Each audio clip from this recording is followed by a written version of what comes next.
This is an I Am Listening exclusive podcast. I'm Numi Gildert. I'm Harriet Taylor. And you're listening to Tech Girl Energy, the weekly debrief. Our picks of this week's tech headlines. And what we think of them. We're aiming for 50% informative, 50% fun. Let's dive in. Hello and welcome to this week's episode of Tech Girl Energy, the weekly debrief. Hello. How are you doing today, Numi? I'm good, thank you. How are you? I am very good. A bit cold, but good. Yeah, but we are getting close to Christmas as we record. It's a week to go. We are. Are you prepared? Yeah, almost actually. I think I've finished Christmas shopping. I have not even started. Oh my God, so we're like the what am I doing? Two opposites of the spectrum. Usually I'm so prepared, and this year I feel like I've just had so much on. I've not even had like the mental capacity to even think about that. So I think tonight is the night where I just sit down and like sort this out. Are you gonna do it like all online, or are you gonna go out, venture out? I don't know. I feel like I'm gonna have to try and do a lot of it online, because if I venture out, there might not be anything left. But we'll see. It's a difficult landscape out there. Yeah. We'll see. I mean, I don't know how many presents I'm buying either. I am going to see quite a lot of family, so I might just buy for like the small people. Yeah. But we'll see. It gets so, the network expands so much, doesn't it, as you get older? Because it's like, oh, my siblings' partner's family are here, and the children are here, and yeah, I hate leaving people out as well. Like my mum always brought me up to include people. So yeah. I hate to be that one random kid that's just turned up for the first time and doesn't have a single present. Yeah. So, or like, you're halfway through and then someone goes, oh, this is your present. You're like, oh no, I didn't get you anything. Yes. I didn't know it's we were on that so level. Awkward. But then my level is like out of courtesy politeness. Like I don't really expect anything back. But then I feel bad, like say I think a few times I bought like some of my older cousins like maybe Christmas socks just so they've got something so they don't feel left out. And then they're like, oh my God, I didn't buy her anything. And I'm like, mate, it was like a few quid at H&M. Don't worry about it. It's not that deep. However, maybe if you're listening and you're a bit last minute and you're looking for a gift, like a tech gift to give this Christmas, our first story, it felt right, our last episode of the year, that we hark back to one of our biggest topics at the beginning of this podcast, which is smart glasses. I'm laughing already because I'm like, yeah, we were rinsing these smart glasses. And it was when, I think it was Snapchat. It was when Snapchat released their glasses and Apple had just released their glasses. And we had this big discussion about, stop trying to make smart glasses happen. It's not going to happen. They're only going to work if you team up with a big fashion brand. And then literally 2 days after we released that episode, Meta announced their glasses in partnership with Ray-Ban. You know what? I feel like we're good at predictions here because we did the same thing with Spotify Wrapped last week. You were like, I bet it drops today. Boom. Yeah. Literally drops later on that day. It's true. We're obviously psychic, but just a little bit too late. So we need to, maybe we'll be on time at some point. You never know. But yes, so we have a chat about what Meta have done with these glasses then. Yeah.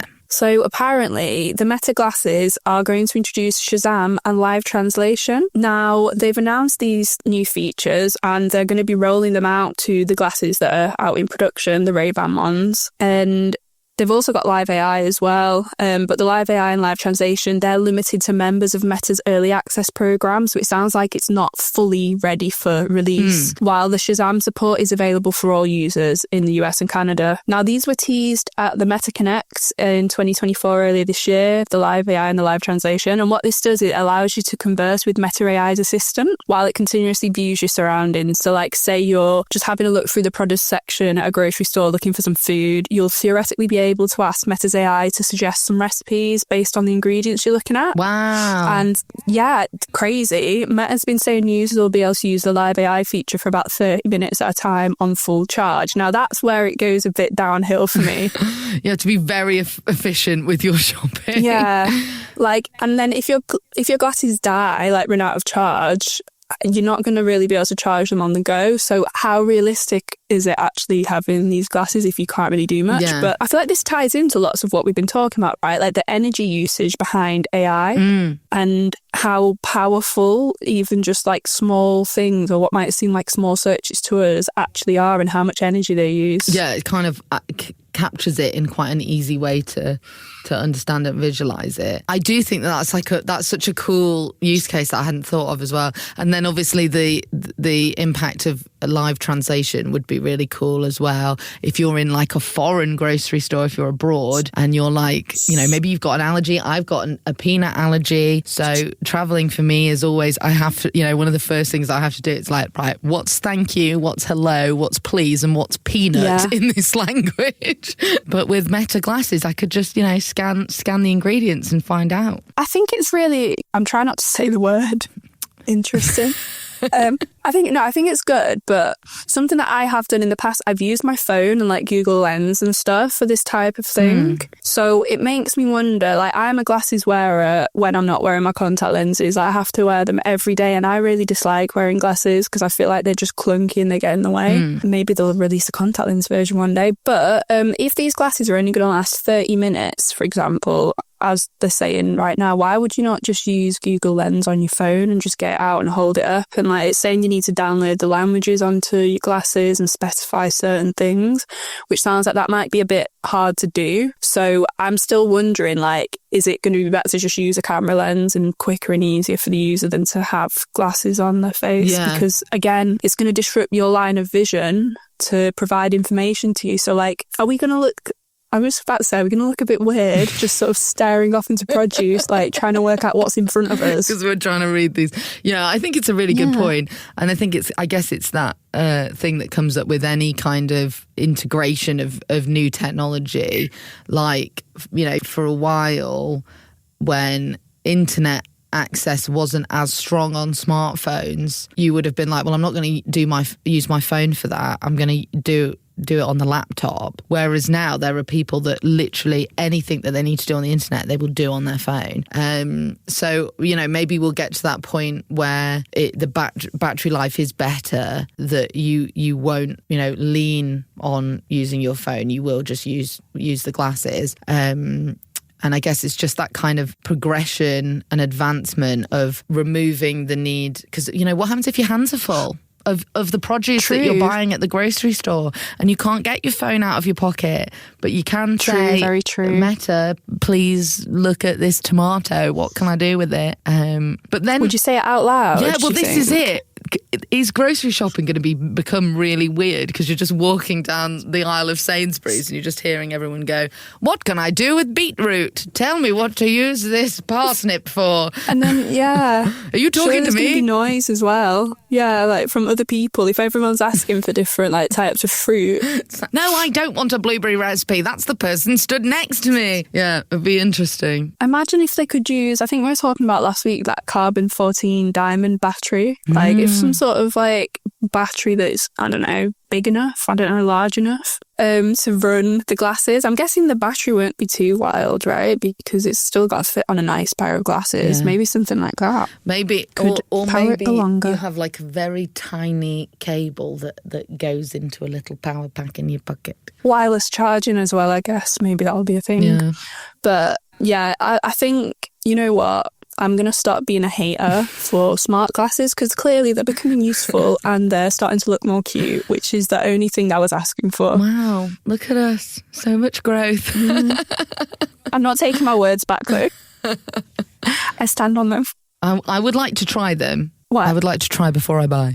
Yeah, definitely. I wonder if, I was about to say like they'll roll them out to shops, but are there many Ray-Ban flagship stores? It might be sort of in more department stores that stock Ray-Ban that you might be able to try them, I guess. Yeah. And a question as well, talking about this, you saying that, I'm a glasses wearer as well. Do you think we'll start getting prescription smart glasses?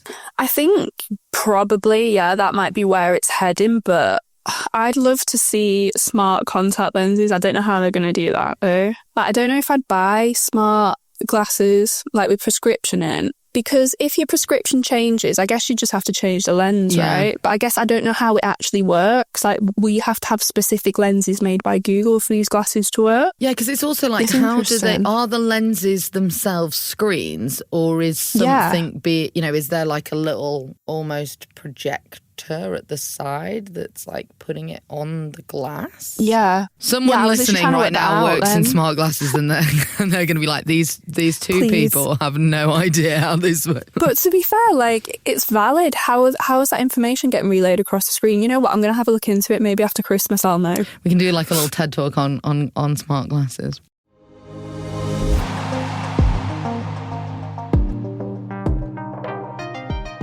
Moving from screens in glasses to Samsung apparently slapping screens on everything. They've got this screen everywhere initiative. So you may have seen this before. People have joked about it a lot, like in tech and on the internet. They've got, Samsung have smart fridges and they have screens on, and you can like tweet from your fridge. It has an access to the internet, so it can offer a display. There's some fridges now where they can show you what's inside the fridge without you opening it, so you can like check for groceries, and you can also use it for entertainment purposes.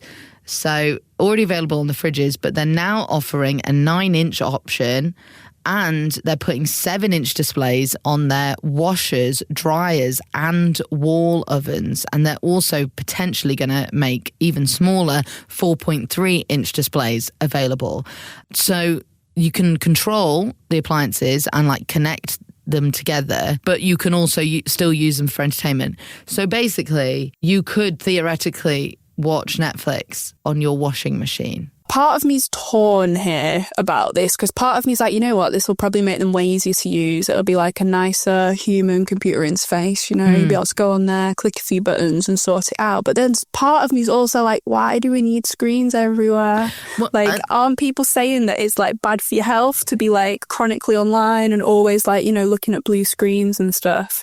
I don't know. And we saw that research in our previous episode about car users saying that they like physical buttons. Is Samsung going to do this, and then they'll do some user testing, and the user tester will be like, no, I like a big dial on my washing machine. You know what? I agree with like dials, and especially when it comes to ovens, I like being able to set the temperature with my like little knob. I should laugh.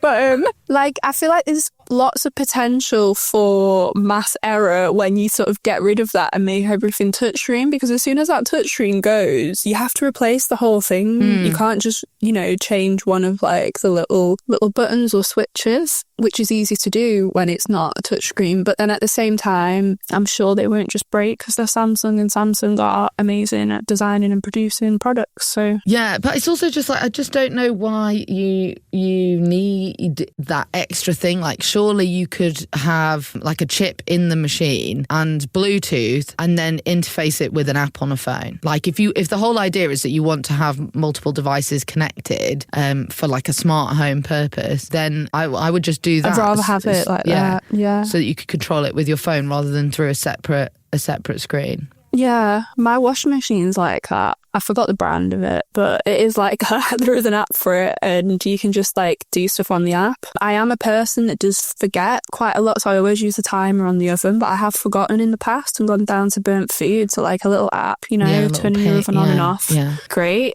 I mean, I'm sure some people will want these screens on their products because, people love a bit of technology, don't they? But again, I'm just worried that we're going to turn into screens everywhere. Like, no new designs is happening. Like, why are we just getting just standard touch screens everywhere as like the next step? Is everything just going to turn into like really bland, kind of like the interior of a Tesla in a sense, where it's just one big screen, just like so clean and glassy? Yeah. On the other hand though, like, can you personalize them? So could you almost like have a lock screen, but it's your washing machine? So instead of having photos around the house, you just got photos on your different devices. Yeah. I mean, you could probably do that, but do you really need to? I don't know.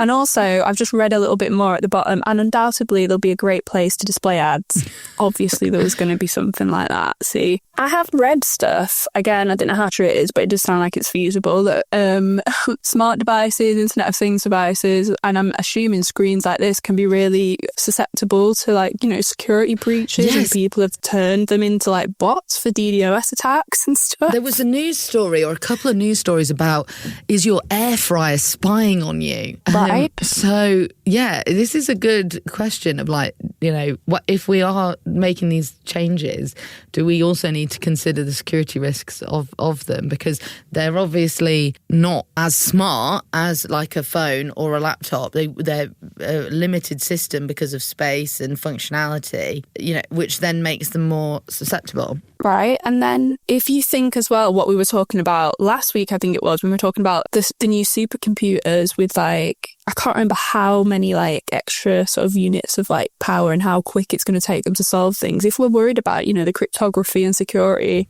breaches that could happen because of that computing power, like, how are we going to protect against people just hacking into our washing machines, fridges? You know what I mean? Oh, like, no, they did it on an extra are there gonna be hot wash, and cameras? now my shirt's dying.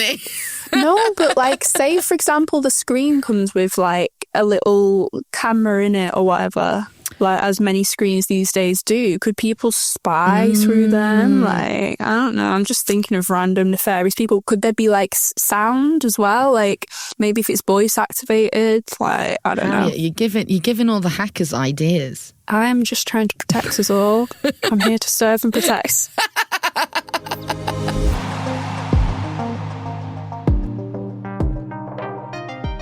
All right, let's move on to our final story of the week. Do you want to tell me about this? Yes, so the first UK patients are being fitted with a microchip to treat sleep apnea. Now, if you're not aware of sleep apnea, I think I've had, like, sleep paralysis. It's probably not the same thing, but it's like when your airway becomes obstructed and your breathing repeatedly stops for several seconds or even minutes while you're asleep. I've got a friend who has sleep apnea, and they have an apnea machine which kind of Scary. helps keep your airwaves open. But it is scary because it's essentially, you know, like you're essentially suffocating a little bit every night. Yeah. Like your body just decides to, like, you know, not breathe. It's kind of terrifying. Yeah, it's like, not today. I'm not doing it. I'm on strike.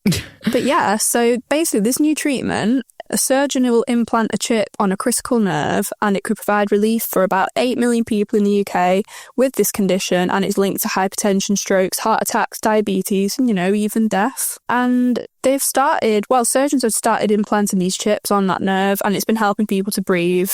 And the first operations were carried out at UCL, so University College London hospitals. And if you just sort of read some of the reviews of people that have had it, and, you know, it's very brave, I think, of anyone, as soon as some technology comes out, to be like, I'm going to go do it. Basically, this lady called Natalie has said as soon as she heard about this technology, the implant, she was so interested because nothing before had worked. And what the surgeons did was they made a little incision under her chin, and then they put that chip on a nerve, and that controls a muscle in her tongue. And what that does is it then sends a small electrical pulse to stimulate the nerve to move the tongue forward, and then it opens up those upper airways. Oh, wow. And it means patients are able to have a better night's rest and breathe. Crazy. That's amazing. And you can turn it on with a remote control or a smartphone app, or maybe even your washing machine at some point. I'm sorry, I had to throw that in there. Right, let me just set a timer for my washing, and let's also start my sleep apnea anti-device. But yeah, it sounds amazing. She said that interruptions to her breathing, and Natalie, who's tried this out, have dropped by almost 2/3. She said, I look forward to going to bed now. I go into a much healthier, longer and deep sleep. So that is amazing. Because they're saying here that it's currently being limited to people that can't use the machines, the CPAP machines, which is what my friend has. So I think it's great that they're kind of, you know, exploring different treatments for it. And you've got obviously an uninvasive treatment and then an invasive treatment because this is an implant, but kind of amazing that it's just like a small little, you probably can't even notice it. Yeah, I mean, it sounds, I don't know, whoever came up with this idea, like, well done, because it's so random but sounds so effective. Yeah. Like, it sounds like it's just tickling a nerve and then just moving song. So that takes us to the end of this week's episode and our final episode before Christmas. So we're having a little holiday break. We're breaking for Christmas and New Year and the first week of January. So we will next be back with an episode on the 17th of January. So put a little note in your diary. That's when we'll be returning. Exciting times. I've already got one in mind ready to record. And we will wish you a very Merry Christmas and a Happy New Year. Likewise. Have a great time, everyone. Remember to check us on socials as well. We're on TikTok, Instagram, YouTube Shorts. It's Tech Girl Energy. See you there. This has been an I Am Listening exclusive podcast. For more information, head over to our website, im-listening.co.uk.